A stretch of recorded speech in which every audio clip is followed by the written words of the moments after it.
Hey guys, I have a couple minutes, so I have enough time for a quick game of Nerdle. Let's do this. It's been a while since I've done one of these. So I'm going to say 1 plus 2 plus, we'll say, times 3 equals, I need to go bigger, 4 plus 2 times 3 be 10. So I'm using a 4, a 2, a 3, a 1, a 0, a plus, and a multiply. That's a good start. So there's no 4, there's no plus, there's no 2, and these are in the wrong place. So I'm going to bet the equals is probably, I'm going to go with here. And I'm going to have a multiply somewhere. I'll go here. Let's use up some of these other numbers if we can. We'll say 5 times 76. Well, that'll have a 0 at the end, so let's do 5 times 67. And that is 335. And that actually works out because we know there can be a 3, and we don't know anything about 5s or 6s or 7s. All right, let's try this one.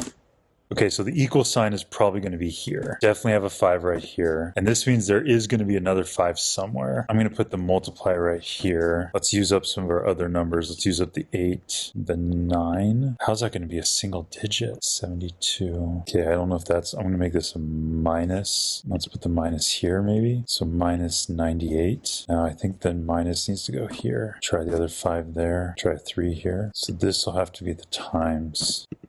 No way that's right. Maybe the minus goes here.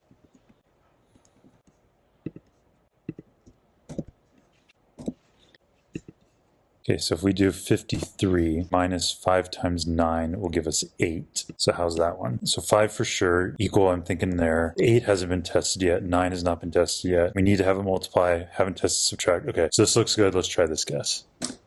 Whoa, that was it. That's exciting. I did not expect to get it. 3 moves. Look at that.